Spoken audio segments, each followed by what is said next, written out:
اس پہ عمل درآمد نہ کر کے ہماری بے عزتی نہیں ہوئی ہے، خان صاحب کی بے عزتی نہیں ہوئی ہے، یہ ان جج یہ اس ادارے کی بے عزتی ہوئی ہے جس کو کہ ہم جوڈیشری کہتے ہیں۔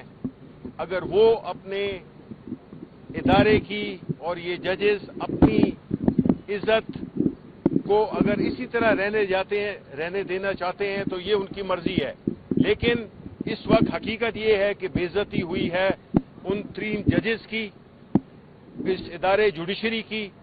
تو انہوں نے اپنے ادارے کی ساکھ کو، اپنے ادارے کی عزت کو بچانا یہ انہی ججز کا کام ہے، یہ ہمارا کام نہیں ہے۔ ہم قانون اور آئین پہ عمل کرنے والی پارٹی ہیں، اور اگر ہمیں نہیں دیا گیا یہ عدالتی احکامات کے باوجود، کلیئر انسٹرکشنز کے بعد، تو یہ جو ہے تو پھر وہی اس کو سنبھالے اور وہی اپنے ادارے کی اور اپنے فیصلوں کی عزت کرائیں۔ شکریہ۔ بسم اللہ الرحمن الرحیم۔ ماہ رمضان ہے اور سب روزے سے ہیں۔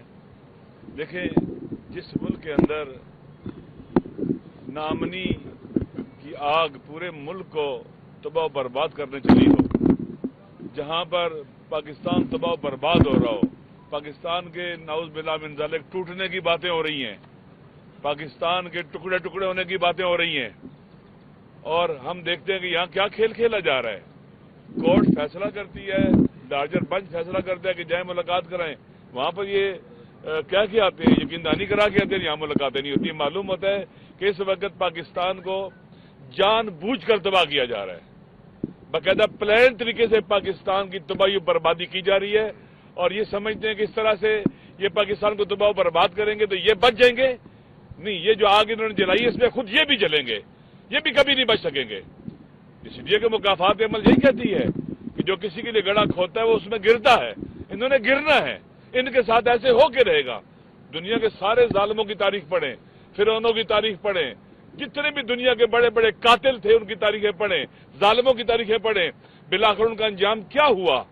قرآن بھی یہی کہتا ہے، مکافات عمل کی بھی یہی باتیں قوانین ہیں کہ خداوند متعال کو ظلم پسند نہیں ہے۔ وما ربک بظلام للعبید، خدا اپنے بندوں پر ظلم کرنے والا نہیں ہے، ظلم پسند نہیں کرتا ہے۔ کسی کو اس کا حق نہ دینا ظلم ہے، اس کو اس کے رائٹ اور حقوق سے محروم کرنا ظلم ہے، اور اس وقت پاکستان کا پورا سسٹم ظالمانہ سسٹم ہے، اول سے آخر تک ہر کوئی ظالم ہے۔ جو چپ ہے ان کے مقابلے میں وہ بھی ظالم ہے، جو راضی ہے وہ بھی ظالم ہے، جو کر رہے وہ بھی ظالم ہے۔ لہذا ہمارا سامنا پاکستان کے عوام یہ دیکھ لیں، سن لیں، ظالموں کے ساتھ ہے، عوام کے حقوق پر ڈاکہ ڈالنے والوں کے ساتھ ہے، اور پاکستان کو تباہ کرنے والوں کے ساتھ ہے۔ یہ سمجھتے ہیں کہ ہمیں تھکا لیں گے، ہم تھک جائیں گے، ہم کبھی نہیں تھکیں گے، ہم کبھی میدان نہیں چھوڑیں گے۔ اپنے وطن کو بچانے کے لیے جو کام ہو پڑا ہم کرتے رہیں گے، اور انشاءاللہ العزیز ایک دن ضرور آئے گا یہ ظالم شکست کھائیں گے اور اس وطن کے مظلوم بیٹے جیتیں گے۔ شرط ہے کہ وہ میدان میں ثابت قدم رہے، ہم ثابت قدم ہیں۔ پاکستان کے عوام کی 90% سے زیادہ اکثریت عمران خان کے ساتھ ہے۔ عمران خان پاکستان کی نجات کا ایک ذریعہ اس وقت، وہ پاکستان میں جا سکتا ہے، وہ جا سکتا ہے، بلوچستان کے لوگوں کو انگیج کر سکتا ہے، وہ نامنی کے مقابلے میں رکاوٹیں دیوار کھڑی کر سکتا ہے، وہ لوگوں کو مطمئن کر سکتا ہے۔ یہ لوگ نہیں کر سکتے، ٹرسٹ ڈیفیسٹ ہے بہت زیادہ، عوام کا ان پر اعتماد ہی نہیں ہے، ان چوروں ڈاکوؤں پر۔ لہذا عمران خان کو بند رکھ کے تم سمجھتے ہو کہ تم جیت جاؤ گے، نہیں، تم بھی ہارو گے، تم پاکستان کو بھی ہرانا چاہتے ہو، پاکستان کو ختم کرنا چاہتے ہو۔ لہذا پاکستان کے عوام کی چیزوں پر توجہ کرنی چاہیے، اور انشاءاللہ العزیز پاکستان اللہ کی ایک نعمت ہے ہمارے لیے، ہم اس کو بچائیں گے، اور ان نالائق، نااہل اور کیا اس سے کہتے ہیں کہ خود غرضوں کے شکنجے سے ہم پاکستان کو نکالیں گے، اپنی مادر وطن کو نکالیں گے انشاءاللہ۔ ہم ان کے ہاتھ توڑ دیں گے، ایک دن آئے گا دیکھنا ان کے ہاتھ ٹوٹ جائیں گے انشاءاللہ۔ میں خواتین حضرات صرف ایک وضاحت کر دوں، پھر یہاں پہ صاحبزادہ صاحب یا جنید خان صاحب بات کریں گے کہ عدالت کا آرڈر تھا کہ یہاں پہ وزیر اعظم عمران خان صاحب سے ملاقات کے بعد ہم نے پریس کانفرنس نہیں کرنی، کہیں اور جا کے ہم لوگ بات چیت کر سکتے ہیں۔ ہماری ملاقات ہوئی نہیں ہے، لہٰذا اس کی ہم لوگ یہاں پہ کر رہے ہیں بات چیت۔ جناب ایک سیکنڈ، جنید بھائی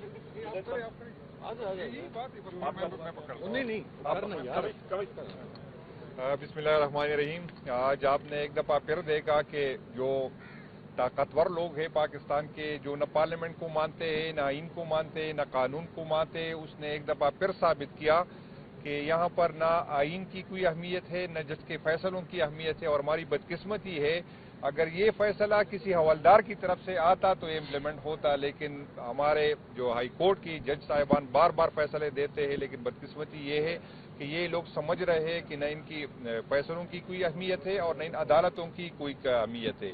تو اس سے جو نفرت ہے وہ مزید بڑھے گا، اس سے فاصلے ہیں وہ مزید بڑھیں گے. جس طرح مجھ سے پہلے راجہ صاحب نے بات کی ہے، تو نہ ہمارے حوصلے پست ہوں گے. انشاءاللہ تعالی جب بھی خان بلائے گا انشاءاللہ تعالی ہم آئیں گے، اور خان صاحب کے ساتھ پہلے بھی جڑے تھے، آج بھی جڑیں گے، اور پاکستانی عوام خان صاحب کے ساتھ جڑی ہوئی ہے.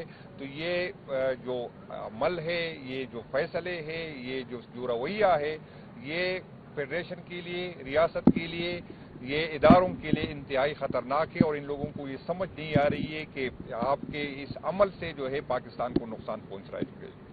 میں اب کرتا ہوں. بسم اللہ الرحمن الرحیم. میں چونکہ تمام باتیں leader of the opposition, national assembly, senate, Raja Nasir Abbas sahib, Junaid اکبر صاحب کر چکے ہیں. میں نے صرف آج مبارکباد پیش کرنی تھی لارجر بینچ کے تینوں آنریبل ججز کو کہ مبارک ہو. جس طریقے سے آپ کی عزت افزائی آج اڈیالہ کے سٹاف نے، سپرنٹینڈنٹ نے اور ڈپٹی سپرنٹینڈنٹ نے کی ہے، امید ہے کہ بے عزتی کچھ آپ محسوس کریں گے. میں آپ کو، چونکہ ہم تو پارلیمنٹیرین ہیں، ہم تو کسی نہ کسی طریقے سے انشاءاللہ کسی نہ کسی کمیٹی میں بلا کے یہ حساب پورا کر ہی لیں گے. ہم تو نہیں جانے دیں گے اس معاملے کو. لیکن میں جو لارجر بینچ تھا اس کے تینوں ججز کو آج مبارکباد پیش کرتا ہوں. سرے بازار آپ کے فیصلے کی جو بے توقیری کی گئی ہے اور آپ کی جو بے عزتی کی گئی ہے، آپ میری طرف سے اس کے اوپر مبارکباد قبول کریں. مجھے امید ہے ہم کنٹمپٹ فائل کریں گے.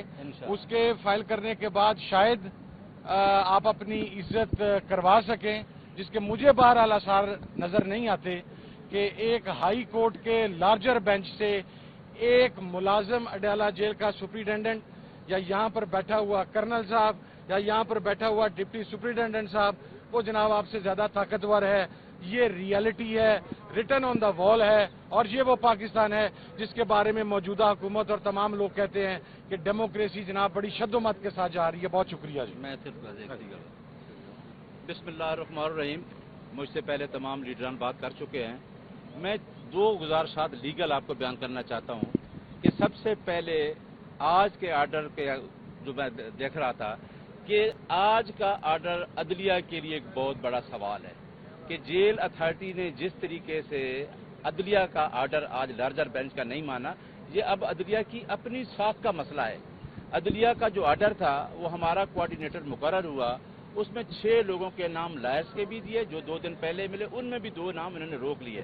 آج آپ نے دیکھا کہ یہ 6 نام ہم لوگوں نے دیے، انہوں نے آج 1 بجے سے لے کے 4 بجے تک کسی آدمی کو ملاقات کرنے نہیں دی.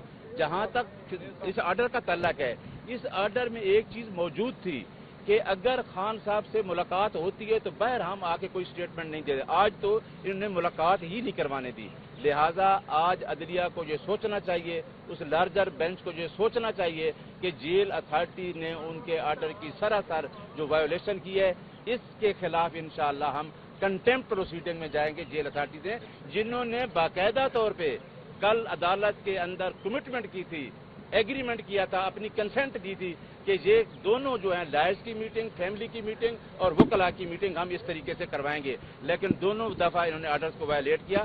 ہم آئین اور قانون کی بالادستی پہ یقین رکھنے والے ہیں، اور جو شخص اندر بیٹھا ہے جو ہمارا لیڈر ہے وہ آئین کی بالادستی اور قانون کی حکمرانی کی جنگ لڑ رہا ہے، اور وہی وہ شخص ہے جو پاکستان کو جوڑنے کی باتیں کرتا ہے. آج جو پاکستان کے حالات ہیں اس کے لیے عمران خان کا وجود اس اسٹیٹ